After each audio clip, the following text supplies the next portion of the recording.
हमारा आज का टॉपिक है ग्रेविटेशन क्लास 9th का चैप्टर नंबर 10। ग्रेविटेशन लेसन करने से पहले हमें दो महत्वपूर्ण साइंटिस्ट हैं जिनके बारे में जानना जरूरी है। एक है जोहान्स केपलर और दूसरे हैं इसैक न्यूटन।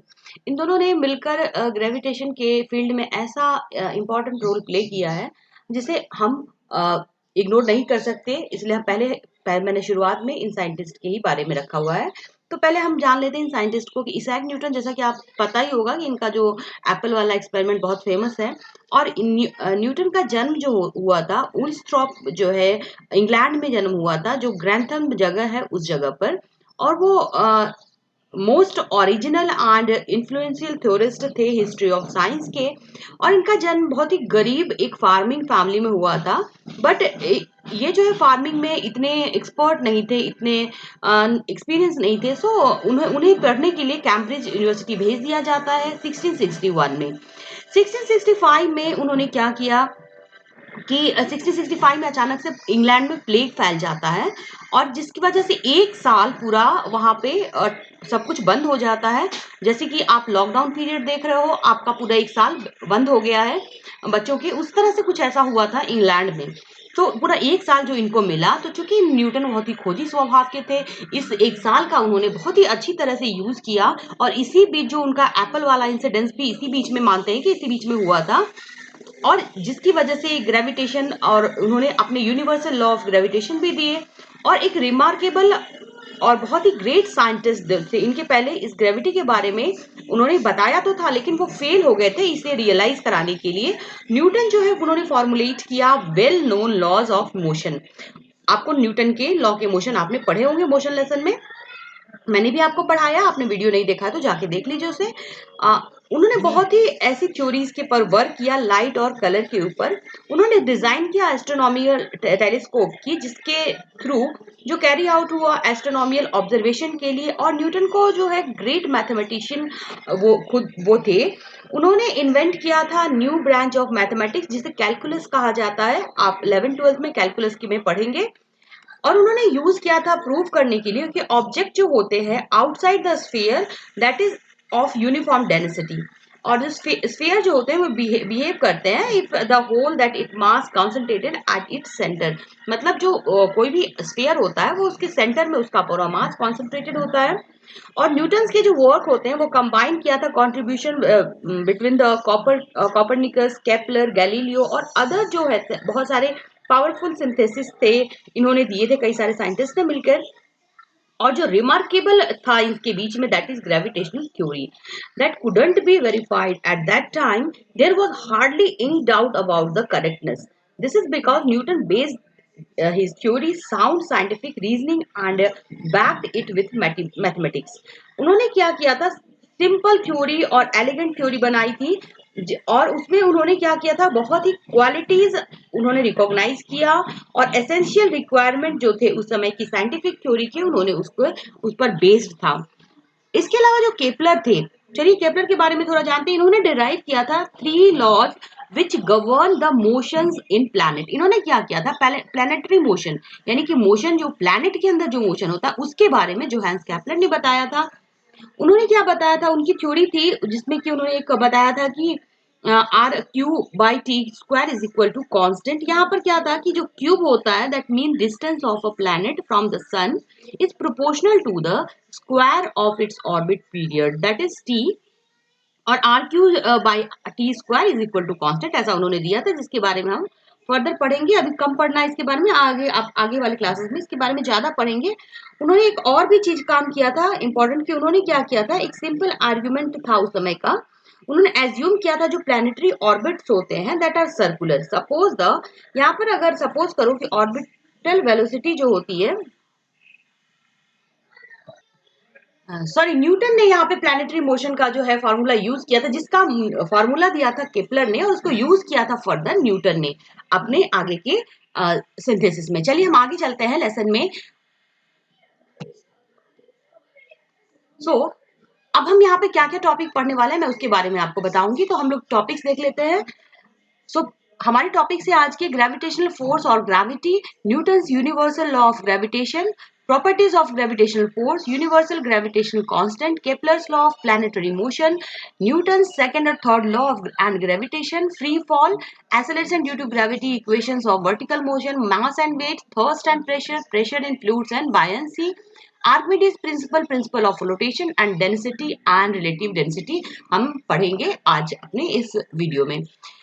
तो कहीं जाइएगा नहीं, हमारे साथ बने रहिए और हम पूरा लेसन ये कवर करेंगे अपने इस एक वीडियो में। सबसे पहला टॉपिक है हमारा ग्रेविटेशनल फोर्स ऑफ द अर्थ और ग्रेविटी। ये क्या होता है? आपको पता है कि एक फोर्स जो होता है नेसेसरी होता है किसी भी बॉडी के में मोशन को प्रोड्यूस करने के लिए। अब आपको पता है कि इनफैक्ट जो अर्थ पे जितनी भी चीजें हैं वो एक दूसरे को अट्रैक्ट करती है और जो ये सारी चीजें अट्रैक्ट होती है सेंटर की तरफ अट्रैक्ट होती है। यहाँ पर ग्रेविटेशनल फोर्स जो होता है, ग्रेविटेशनल फोर्स क्या होता है? सन और अर्थ दोनों के बीच में ग्रेविटेशनल फोर्स होता है जिसकी वजह से अर्थ यूनिफॉर्म सर्कुलर मोशन के अराउंड घूमता है। अब gravitational force of the earth that is on और ग्रेविटी ये रिस्पॉन्सिबल किस पर होता है?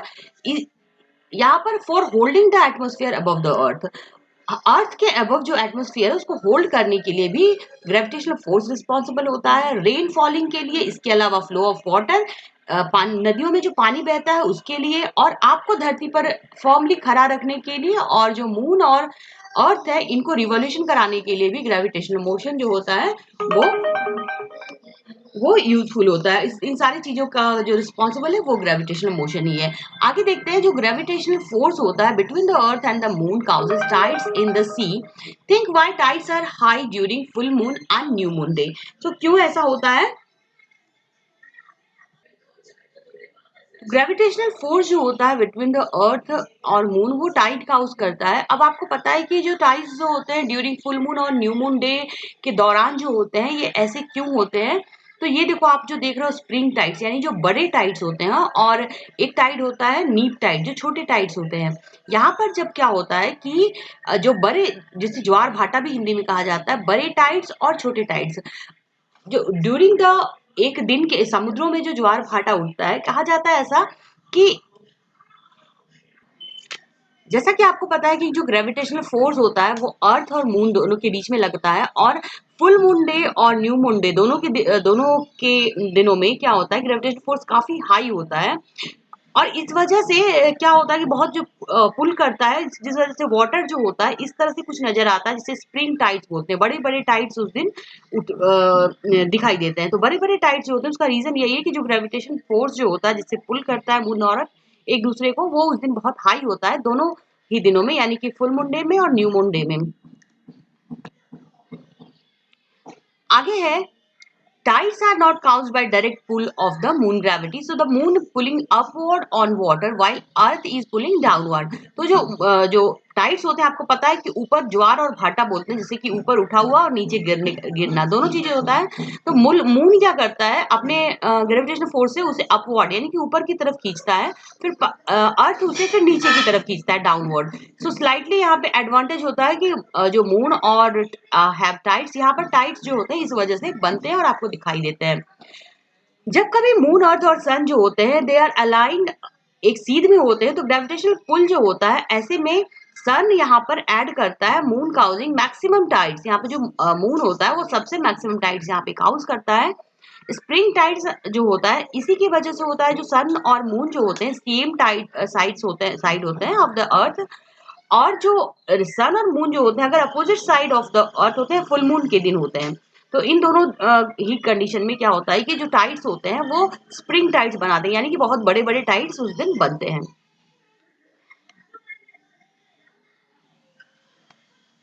नेक्स्ट इज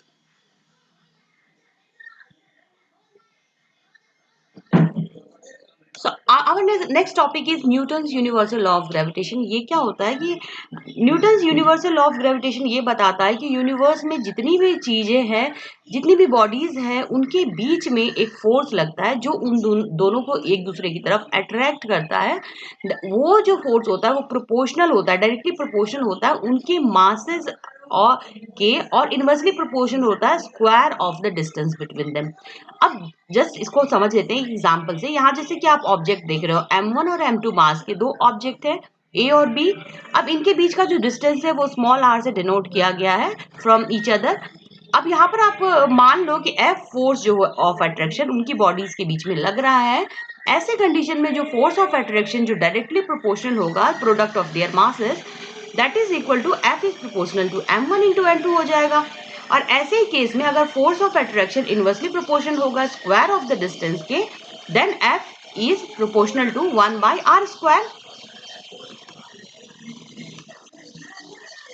नाउ अब ऐसे केस में आप F is proportional to M1 into M2 by r square ऐसा आप लिख सकते हो। और यहाँ पर हम इसी को लिख सकते हैं कि F is equal to G into M1 into M2 by r square. अब G क्या है यहाँ पे? G इज द कांस्टेंट जिसे यूनिवर्सल ग्रेविटेशनल कांस्टेंट भी कहा जाता है।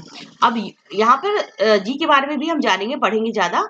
पहले जान लेते हैं कि जो प्रॉपर्टीज क्या होती है ग्रेविटेशनल फोर्स की। ग्रेविटेशनल फोर्स जो होता है सबसे वीकेस्ट फोर्स होता है नेचर का। ये एक अट्रैक्टिव फोर्स है।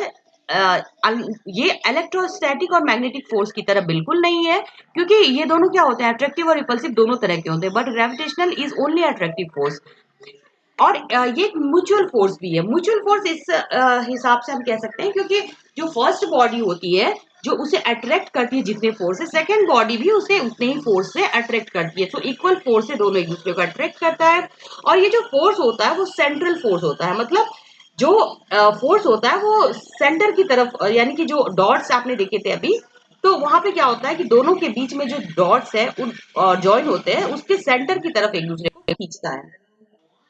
It obeys inverse square law. इसके अलावा जो लॉन्ग रेंज है फोर्स का, that is decrease in distance as पर universe square law become zero. अगर क्या होगा कि उनके बीच का डिस्टेंस बढ़ाया जाए, बहुत बढ़ा दिया जाए, बहुत बढ़ा दिया जाए, तब क्या होगा? दो ऑब्जेक्ट बहुत दूर पे रखे हैं तो ऐसे में क्या होगा कि उनके बीच में जो लगने वाला फोर्स है वो क्या हो जाएगा, इनफाइनाइट डिस्टेंस पे अगर दो ऑब्जेक्ट पड़े हैं।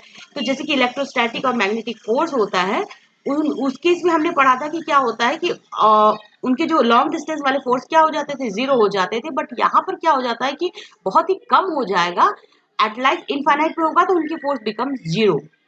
So it does not depend on the medium. अब मीडियम भी डिपेंड नहीं करता, कोई भी मीडियम हो बिटवीन द इंटरैक्टिंग बॉडी के बीच में कोई भी मीडियम हो सकता है, because there is no gravitational fielding between the mediums.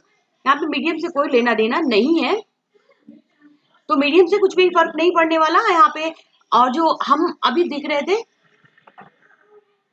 Universal gravitational constant के बारे में, यूनिवर्सल ग्रेविटेशनल कांस्टेंट जो है ये G is equal to F into r square by M1 into M2 होता है। अब value of universal gravitational constant G जो होता है that is 6.67 into 10 to the power -11 newton metre square per kilogram square.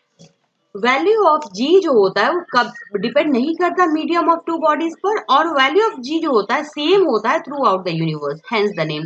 Universal gravitational constant G होता है, different होता है एक्सेलरेशन ड्यू टू। अब यहाँ पे कंफ्यूज आपको नहीं होना है कि दो तरह के G आपको पढ़ने मिलेंगे इस लेसन में, कैपिटल और स्मॉल जी के बीच में। तो आपको प्रॉपर सिंबल देना है दोनों के लिए, क्योंकि जो स्मॉल लेटर जी है वो क्या है, ग्रेविटेशनल एक्सेलरेशन है, और कैपिटल जी ग्रेविटेशनल कांस्टेंट है।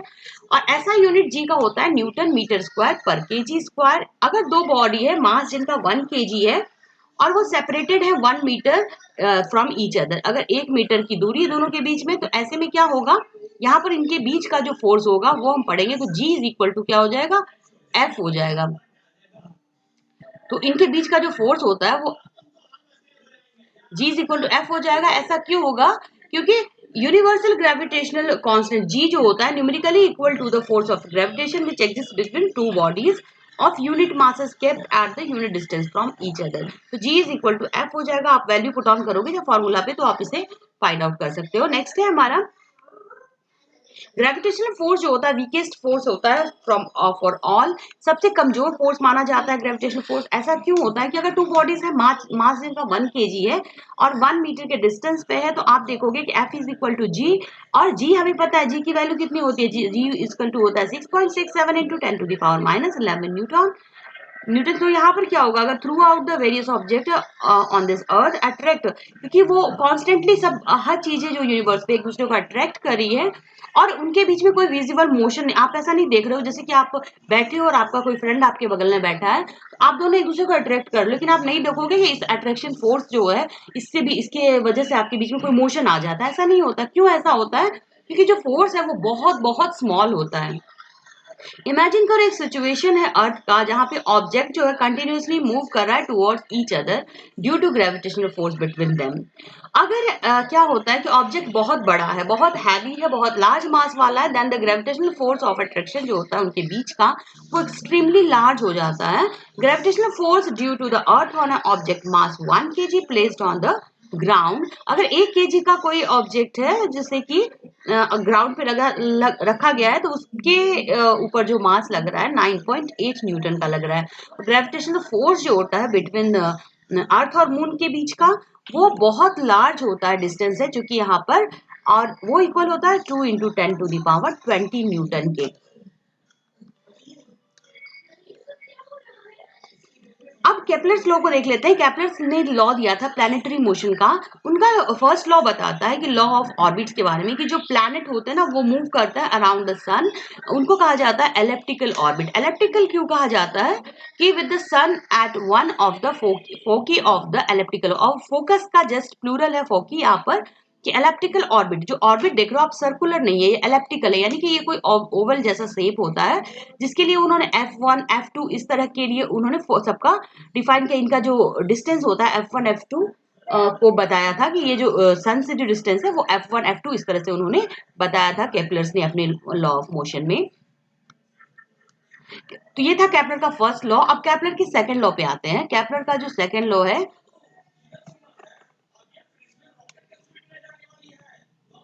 So second law of Kepler, that is law of areas. अब यहाँ पे आप देख रहे हो the line joining the planet to the sun sweeps over equal areas in equal themselves of town. यहाँ पर देख रहे हो आप इसे, लाइन ज्वाइन जो कर रहा है प्लैनेट को, यहाँ से प्लैनेट और सन के बीच का जो लाइन ज्वाइन कर रहा है, ये स्वीप्स कर रहा है कहाँ? Equal area in equal intervals of time. जो टाइम क्या है यहाँ पर आप देख रहे हो, इलेप्टिकल ऑर्बिट है यहाँ पर, और अलग अलग प्लैनेट है जो A B C and D इस तरह से दिखाया गया है यहाँ पर डायग्राम में, आप समझो इस यहाँ पर। सो अब area of S A B अगर निकालना है आपको, एस एस ए और बी, ये इसका अगर एरिया निकालना है तो क्या होगा? Area of S C D, यानी कि area of S C D, इसका area for the given time. So second law बताता है कि प्लैनेट जो होते हैं वो मूव नहीं होते हैं with constant speed around the sun, it speeds up while approaching the nearest point called perigee. अब जो ये लॉ बताता है कि जो यहाँ पे प्लैनेट होते हैं एक कांस्टेंट स्पीड से नहीं मूव होते, बल्कि क्या होता है कि उनका स्पीड बढ़ जाता है जैसे जैसे वो नियरेस्ट पॉइंट की तरफ जाते हैं, जिसे नियरेस्ट पॉइंट जिसे कि पेरिगी कहा जाता है, और कम होने लगता है जैसे जैसे वो फारदेस्ट अप्रोच करते हैं, जिसे अपोगी कहते हैं। सो देयरफॉर डिस्टेंस जो होता है कवर्ड करता है एक orbit within given interval of time, that is perigee, is greater than the apogee such as area swept are equal। अब यहाँ पर दोनों के बीच का जो swept एरिया है that is equal. Third law of motion उन्होंने दिया था law of periods, square of the time period. यहाँ पे जो टाइम का स्क्वायर है पीरियड का of revolution of a planet around the sun is directly proportional to the cube of the mean distance of the planet from the sun. अब इस law को mathematically इस तरह से लिख सकते हो कि जो टाइम यहाँ पे है, टाइम का square is proportional to r का स्क्वायर। आर क्या है यहाँ पर? R is the mean distance planet from the sun, और अगर t square by r cube लिखोगे that is equal to constant. अब through Kepler gave the law of planetary motion, planetary motion का law Kepler ने दिया, he could not give a theory to explain the motion of planets. उन्होंने law तो दे दिया लेकिन इसको एक्सप्लेन करने के लिए कोई भी थ्योरी नहीं दी। Only Newton explained that cause of motion of the planets is the gravitational force which the sun exerts on them। Newton ने ही इसे एक्सप्लेन किया कि जो उन्होंने न्यूटन के लॉ को एक्सप्लेन किया था कि जो प्लैनेट जो होते हैं वो जो होता है उनके बीच में ग्रेविटेशनल फोर्स होता है जो सन एक्सर्ट करता है उनके ऊपर, न्यूटन ने ही जो यूज किया था कैपलर थर्ड लॉ को डेवलप करने के लिए अपने यूनिवर्सल ग्रेविटेशन को, यूनिवर्सल ग्रेविटेशन जो हमने पढ़ा अभी, उसको डेवलप करने के लिए न्यूटन ने इस लॉ का इस्तेमाल किया था। So Newton's first and second law of gravitation क्या था, आइए देखते हैं इसको। According to Newton's third law and universal law of gravitation, यहाँ पे न्यूटन बताते हैं कि हर ऑब्जेक्ट अट्रैक्ट करता है एक दूसरे को विथ ग्रेविटेशन फोर्स के साथ, एंड ये जो फोर्सेस होते हैं ये इक्वल एंड अपोजिट होते हैं। इस वजह से देयरफॉर दोनों ऑब्जेक्ट जो होते हैं moving forwards each other due to force. अब यहाँ पर ड्यू टू इनका जो बहुत वीक नेचर ऑफ फोर्स है, जो फोर्स का नेचर है वो बहुत वीक है, इसीलिए जो साइज होता है normal size body are not seen moving towards each other. तो हमें ये क्या है, मूव करते हुए ऑब्जेक्ट दिखाई नहीं देते क्योंकि जो नेचर ऑफ द फोर्स है ये बहुत वीक है। What happens, अब एक बॉल जो है ना ड्रॉप किया जाता है certain Heights from the ground, so ball दिखता है ऐसा कि वो टुवर्ड्स द अर्थ गिर रहा है, but earth is not seen jumping towards the ball. आपने देखा जब आप बॉल फेंकते हो तो ऐसा लगता है कि बॉल नीचे जा रहा है, लेकिन आपने ऐसा नहीं देखा कि अर्थ भी जंप कर रहा है ऊपर की तरफ, लेकिन वो होता है, दिखाई नहीं देता। According to Newton second law, अब सेकेंड लॉ न्यूटन का जो है वो बताता है force is equal to mass into acceleration, that is F is equal to m a. आपने ये अच्छे से पढ़ा होगा अपने पीछे प्रीवियस लेसन में। अब यहाँ पर m और m दोनों के बीच में कंफ्यूज नहीं होना है, m क्या है और स्मॉल लेटर m, दोनों जो अल्फाबेटिकल रिप्रेजेंटेशन है दोनों में बहुत डिफरेंस है। मास of the earth and the ball respectively. अब जो m है ना कैपिटल वाला m है वो मास ऑफ द अर्थ है, और स्मॉल m जो है मास ऑफ द बॉल है। और यहाँ पे a एंड b, a जो है यहाँ पर एक्सेलरेशन ऑफ द, यहाँ पर जो आप देखोगे अगला, यहाँ पर जो F is equal to m a है ये मास ऑफ द अर्थ है और एक्सेलरेशन ऑफ द अर्थ है। यहाँ पे मास ऑफ द बॉल और एक्सेलरेशन ऑफ द बॉल है। और यहाँ पर ऐसे भी लिख सकते हो A is equal to F by M. So for given force यहाँ पर m, ball experience larger acceleration due to the smaller mass, क्योंकि उसका मास बहुत कम है इसलिए वो लार्जर एक्सेलरेशन आपको वहां पे दिखता है, बट अर्थ जो होता है वो निग्लिजिबल दिखता है acceleration due to the larger mass की वजह से वो क्या होता है बहुत ही। अब आगे आता है फ्री फॉल। फ्री फॉल क्या होता है, अगर एक बॉडी होता है जिसे आप स्वतंत्र रूप से गिरने के लिए छोड़ देते हो towards the earth only under the influence of the gravitational force, तो अब यहाँ पे उसके ऊपर कोई फोर्स नहीं लग रहा, सिर्फ ग्रेविटेशनल फोर्स एक्ट कर रहा है, तो ऐसे में body is said to have free fall. अगर इस तरह जैसे ऊपर से आप 5 का कॉइन है, जैसे आप यहाँ देख रहे हो एक 5 रुपए का सिक्का है और एक फेदर है, अगर ड्रॉप किया जाता है और कुछ भी नहीं इसके ऊपर फोर्स एक्ट कर रहा है तो वो सीधा ग्रेविटेशनल फोर्स के यहाँ पे गिर रहा है, इसको कहा जाता है फ्री फॉल बॉडी। इस तरह की बॉडी को फ्रीली फॉलिंग बॉडी कहा जाता है क्योंकि इसके ऊपर कोई फोर्स एक्ट नहीं कर रहा। और गैलीलियो ने प्रूव किया कि जो एक्सेलरेशन होता है ऐसे ऑब्जेक्ट का जो फ्रीली फॉलिंग है, so towards the earth doesn't depend on the mass of the object. अब जो दो फ्री फॉलिंग ऑब्जेक्ट है जो कि नीचे आके गिर रहे हैं, इनके ऊपर जो किसने बताया, गैलीलियो ने प्रूव किया कि जो फ्री फॉलिंग बॉडीज होते हैं towards the earth does not depend on the mass of the. ये कॉइन जो होता है तो ये मास से इंडिपेंडेंट होता है, फर्क नहीं पड़ता। तो ये दोनों ही अगर आप इमेजिन करोगे कि अगर एक फेदर है और एक कॉइन है, वो सेम एक्सेलरेशन से ग्राउंड को रीच हो जाता है एट द सेम टाइम। आप सोचोगे कि मैं अगर आपको बोलूं कि आप एक फेदर है और एक 5 रुपीज कॉइन है, दोनों को छोड़ते हो और कौन सा जल्दी गिर जाता है। अब इमेजिन करना है आपको कि वैक्यूम ही क्रिएटेड बाय, अब आपको एक वैक्यूम का इस्तेमाल करना है, ऐसा नहीं कि आप हवा में रखोगे तब तो उसके ऊपर और भी कुछ हवा का प्रेशर हो जाएगा, लेकिन अगर एयर नहीं है वैक्यूम में गिराओगे तो आपका दोनों सेम टाइम पे आके गिरेगा। एक जार जो यहाँ पे यूज किया गया है ये वैक्यूम जार है जिसके अंदर ये होता है कि उसके ऊपर कोई फर्क नहीं पड़ता, सेम टाइम पे गिरता है, उसके मास से इंडिपेंडेंट है ये। Now, acceleration due to gravity. Acceleration due to gravity is defined as the uniform acceleration produced in a freely falling body जो होते हैं उसके ऊपर एक यूनिफॉर्म एक्सेलरेशन प्रोड्यूस किया जाता है, that is gravitational force of the अर्थ। अब एक्सेलरेशन ड्यू टू ग्रेविटी कितनी होती है, तो 9.8 मीटर पर सेकेंड स्क्वायर या फिर 980 सेंटीमीटर पर सेकेंड स्क्वायर की इक्वल होती है, दैट इज अ कांस्टेंट। अब यहाँ पे calculating the acceleration due to gravity कैसे कैलकुलेट करोगे, सपोज करो एक बॉडी है m मास का, प्लेस किया जाता है अर्थ का मास m है और रेडियस r है। अब according to Newton's universal law of gravitation क्या होगा कि फोर्स एक्सर्टेड जो फोर्स एक्सर्ट किया जाता है किस पर, by the earth on the body is given by F is equal to G into M by R square. अब this force जो exerted by the earth produces an acceleration on the body. Therefore F is equal to mg. और G क्या है यहाँ पे, M A की जगह G आया क्योंकि G is equal to gravitational acceleration है यहाँ पे। और यहाँ पे दो इक्वेशन फॉर्म होते हैं, एक होता है अगर आप ये mg की वैल्यू यहाँ पर डाल दोगे तो क्या हो जाएगा, mg is equal to g into m by r square, या फिर इसको आप ऐसा भी लिख सकते हो कि g इंटू, अब ये एम अगर कैंसिल कर दोगे आप तो क्या लिख सकते हो, g is equal to G M by r square, ऐसा आप लिख सकते हो। नेक्स्ट है acceleration due to gravity. Acceleration due to जो ग्रेविटी है that is calculated as follows. कैसे फॉलो करेगा, कैसे कैलकुलेट करेंगे, so mass of the earth is equal to 6 into 10 to the power 24 kg है। Radius of the earth 6.4 into 10 to the power 6 metre है। Gravitational constant की value आपको पता है। अब यहाँ पर क्या करोगे, सब्स्टिट्यूट करोगे वैल्यू को, दैट यहाँ पर g is equal to 9.8 metre per second square. अब यहाँ पे सिंप्लीफाइड कैलकुलेशन, यहाँ पे g इज इक्वल टू 10, अगर 9.8 के बदले आप 10 ले लो इसे, तो आप देखोगे क्या हो जाएगा, variation of acceleration due to gravity g, acceleration due to gravity decreases with altitude. ये देखो यहाँ पे ये क्या होता है कि ये